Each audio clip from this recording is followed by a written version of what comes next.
দিনের শুরুটা যদি সুন্দর হয় তাহলে আলহামদুলিল্লাহ সারাটা দিনই ভালো যায়। সকালবেলা ঘুম থেকে উঠেই আমি গাছগুলোতে পানি দিয়ে দিই, এটা আমার ডেইলি রুটিনের মধ্যেই পড়ে। আর মরিচ গাছটা কেমন যেন একটু মরার মতো হয়ে যাচ্ছে। এদিকে নয়নতারার ফুলগুলোও খুব সুন্দর ফুটে আছে। বাহিরে বেশ ঝলমলে রোদ, কারণ কয়েকদিন বৃষ্টি হয়েছে। সকালে নাস্তা শেষ করে আমরা চলে যাই ছাদে। কোনটা ছিড়বে? এটা ছিঁড়তে হলে তো ওই পাশে যাইতে হবে তোমার। দাঁড়াও, পিচ্ছিল পড়ে যাবা। দুইটা পেকে গেছে, এদিক থেকে ছিঁড়ো। আলহামদুলিল্লাহ এটা পেকে গেছে।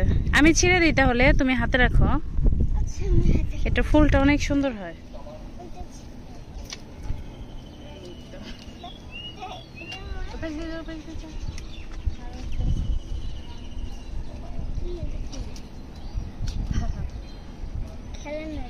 এত দ্রুত পাকে কোনো ফল মনে হয় এত দ্রুত পাকে না।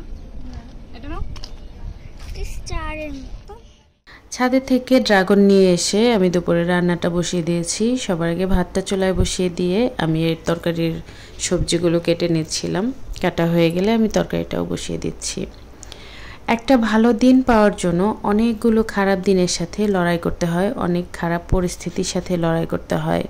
ভালো দিনটা আসলে এমনি এমনি আসে না, ভাগ্যের কাছে মানুষ ভীষণ অসহায় থাকে।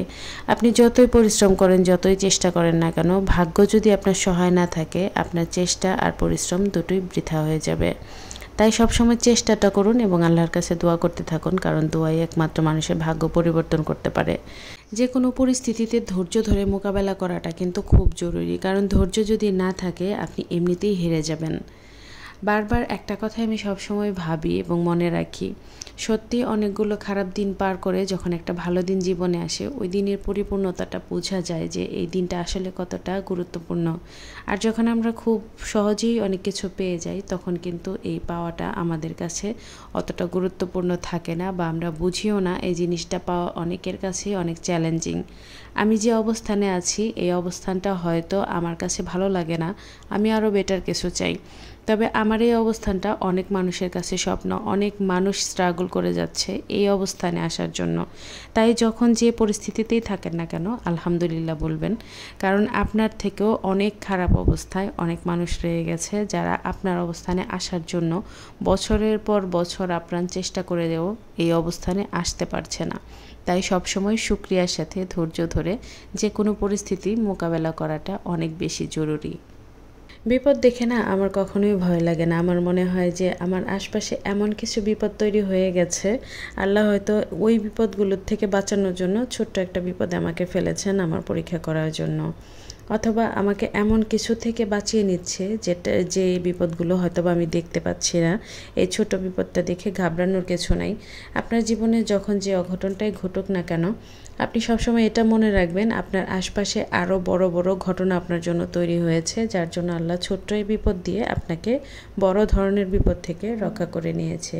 তাই সবসময় ধৈর্যের সাথে মোকাবেলা করবেন। বিপদের সময় আপনার পাশে মৌমাছির মতো ভিড় জমে থাকা মানুষগুলোকে আপনি সব থেকে বেশি চিনতে পারবেন।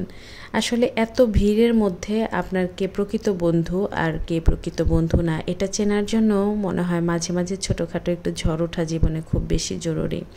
আপনার ভিড় জমা মানুষগুলোর থেকে সঠিক মানুষটা আপনি কখনোই চিনতে পারবেন না যে পর্যন্ত না আপনি কোনো বিপদে পড়বেন। তাই সবসময় চেষ্টা করবেন যেই সঙ্গীটা আপনার বিপদের সময় আপনার পাশে থাকে, আপনাকে ভরসা দেয়, আপনাকে সাপোর্ট করে এবং যতটুকু সম্ভব বিপদ থেকে উদ্ধার করার চেষ্টা করে, ওই মানুষটাকে সারাটা জীবন আপনি গুরুত্ব দিবেন। ওই মানুষটা নিঃস্বার্থভাবে আপনার পাশে থেকেছিল, এই কথাটা আপনি মনে রাখবেন, ভুলে যাবেন না।